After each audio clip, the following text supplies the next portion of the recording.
नमस्कार, राजकुमार सिंह कवि अभिनेता। साहित्य के फलक पर यूट्यूब चैनल साहित्यकारों से परिचय की अगली कड़ी में मैं आपको मिलवाता हूं दक्षिण भारत से साहित्यकार कवि डॉक्टर ऋषभ देव जी। उन्होंने राष्ट्रभाषा हिंदी को उच्च शिखर पर प्रतिष्ठित किया है। धुंध है घर में उजाला लाइए, रोशनी का एक दुशाला लाइए। नमस्कार करता हूं और भारती से मेरा अभिप्राय भारत माता भी है और मां सरस्वती भी। काव्य को अंगार कर दे भारती, काव्य को अंगार कर दे भारती, शब्द हों हथियार वर दे भारती। काव्य को अंगार कर दे भारती, शब्द हों हथियार वर दे भारती। हों कहीं शोषण अनय अन्याय जो, हों कहीं शोषण अनय अन्याय जो, जूझने का बल प्रखर दे भारती। शब्द हों हथियार वर दे भारती।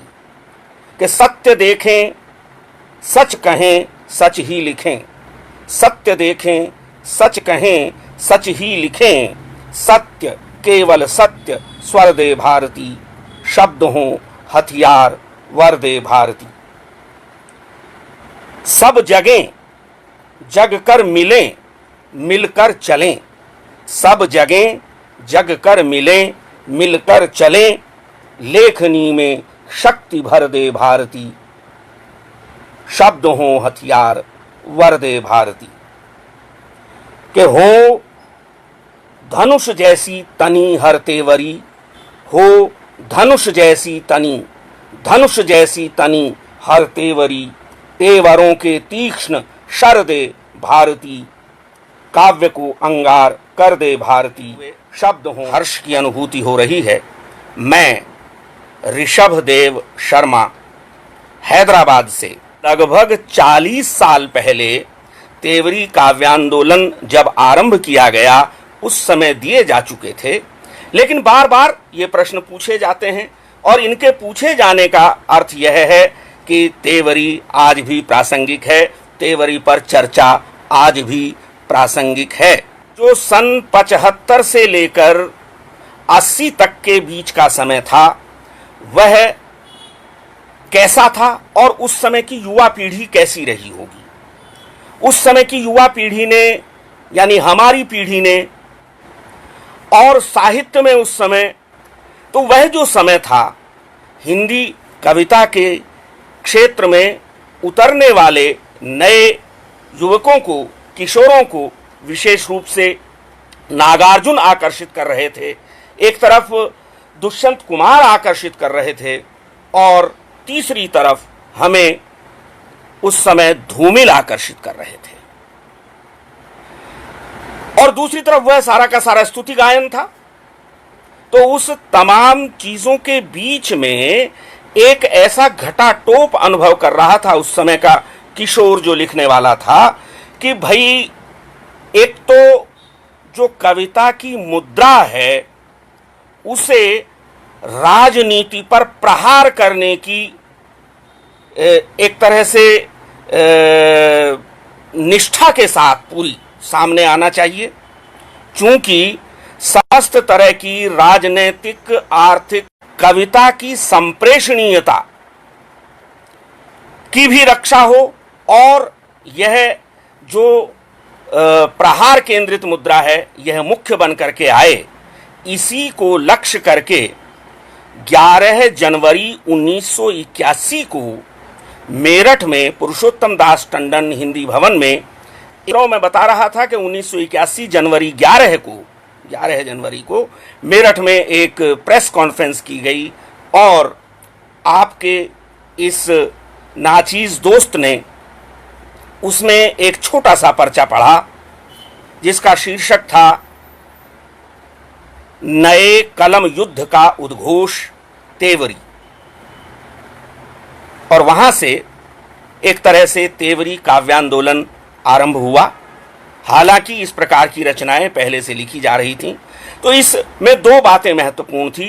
पहली तो यह कि विषय वस्तु या कथ्य के रूप में असंतोषजन्य आक्रोश की अभिव्यक्ति पर बल दिया जाए। मैं फिर से कहूंगा, असंतोषजन्य आक्रोश। यह असंतोष तमाम परिवेश में व्याप्त धार्मिक, आर्थिक, राजनीतिक, सामाजिक सभी प्रकार की विद्रूपताओं और विसंगतियों के प्रति हो सकता है। और दूसरी चीज थी कि संप्रेषणीयता पर बल दिया जाए, क्योंकि एक बात जो आज के समय में क्या पिछले 100 साल से बार बार उठाई जा रही है कि कविता अब केंद्रीय विधा नहीं रही। लिखा तो सबसे ज्यादा जाता है कविता में, लेकिन कविता केंद्रीय विधा नहीं रही। ऐसी स्थिति में कविता की संप्रेषणीयता पर पुनर्विचार की जरूरत थी, और उस दृष्टि से हमने पाया कि एक फॉर्मेट जो उस समय बहुत पॉपुलर था, वह था ऐसा फॉर्मेट जिसमें अपनी बात को छोटी छोटी 2-2 पंक्तियों में कहने की सुविधा उपलब्ध थी, यानी जिसे गजल कहा जाता है। आप एक एक शेर में एक एक बात पूरी कर लेते हैं, लेकिन पूरा शेर, पूरे शेरों की श्रृंखला मिलकर के एक गजल बनती है। उसका जो तुक ताल इत्यादि का निर्वाह था वह अपनी जगह, लेकिन उसमें जो लयात्मकता और जो संप्रेषणीयता की शर्त थी उसको लिया गया केवल। और इस प्रकार से इस परंपरागत फॉर्मेट को एक तरह से पारंपरिक शैली से मुक्त करते हुए नई शैली से युक्त किया गया, जहां गजल पारंपरिक रूप में प्रेम और श्रृंगार की भूमि पर लिखी जाती थी, जहां गजल के लिए समाजी विषय वर्जित थे। हालांकि हिंदी गजल और जदीद गजल ने उर्दू में या अन्य भाषाओं में भी इस सब को तोड़ा, लेकिन इसके बावजूद गजल गजल ही है। मूल रूप में गजल का जो अनुशासन है, गजल का चाहे वो शिल्प हो चाहे विषय वस्तु हो, वह तय है। तो गजल के परंपरागत कथ्य को तोड़ा, गजल के परंपरागत शिल्प को तोड़ा, और गीत और गजल के शिल्प को परस्पर मिला करके इन कुछ नवयुवकों ने एक नया आंदोलन तेवरी नाम से आरंभ किया। हमारा कहना यह है कि गजल गजल है, तेवरी तेवरी, और तेवरी का मुख्य जो लक्ष्य है या मुख्य जो बल है वह असंतोषजन्य आक्रोश की अभिव्यक्ति पर है। यह अभिव्यक्ति सहज संप्रेषणीय हो, सरल भाषा में हो। गजल का प्राण सांकेतिकता हुआ करती थी। हमने कहा कि संकेत से आगे बढ़कर प्रहार की मुद्रा अपनाई जाए। जब नसों में पीढ़ियों की हिम समाता है, शब्द ऐसे ही समय तो काम आता है, और बर्फ पिघलाना जरूरी हो गया चूंकि। डॉक्टर मधुमुकुल चतुर्वेदी जी, आपका आशीष चाहूंगा कि बर्फ पिघलाना जरूरी हो गया चूंकि, चेतना की हर नदी पर्वत दबाता है। चित्र देखें कि बर्फ पिघलाना जरूरी हो गया चूंकि, चेतना की हर नदी पर्वत दबाता है, और बालियों पर अब उगेंगे धूप के अक्षर।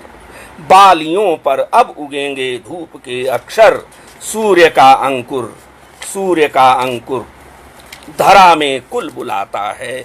सूर्य का अंकुर धरा में कुल बुलाता है कि अब न बालों और गालों की कथा लिखिए, देश लिखिए, देश का असली पता लिखिए।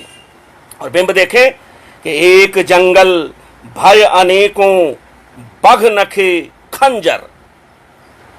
एक जंगल भय अनेकों, बघ नखे खंजर, नाग की ले जाएं ऐसी सभ्यता लिखिए।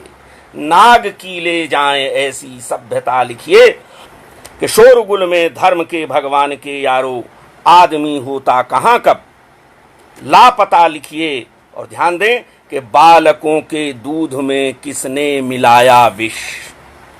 छोटे छोटे बच्चे सांप्रदायिकता के जहर से भरे हुए हैं। यह किसने किया? कि बालकों के दूध में किसने मिलाया विष, कौन अपराधी यहाँ किसकी खता लिखिए। और वे लड़ाते हैं युगों से शब्दकोशों को, वे लड़ाते हैं युगों से शब्दकोशों को, जो मिला दे हर हृदय वह सरलता लिखिए। और एक आंगन 100 दरारें, एक आंगन 100 दरारें, भीत दीवारें, एक आंगन 100 दरारें, भीत दीवारें, साजिशों के सामने अब बंधुता लिखिए। और मेरा आह्वान है कि लोग नक्शे के निरंतर कर रहे टुकड़े, कर रहे टुकड़े, लोग नक्शे के निरंतर कर रहे टुकड़े, इसलिए यदि लिख सकें तो एकता लिखिए, इसलिए यदि लिख सकें तो एकता लिखिए। मित्रों, मैं बता रहा था कि जनवरी 11 1981 को पहली बार तेवरी की घोषणा की गई। इसके बाद एक वर्ष तक उत्तर प्रदेश, पश्चिमी उत्तर प्रदेश के विभिन्न क्षेत्रों में, जैसे नजीबाबाद में, शामली में, खतौली में, मेरठ में, मुजफ्फरनगर में, सहारनपुर में अनेक गोष्ठियां तेवरी संबंधी हुईं।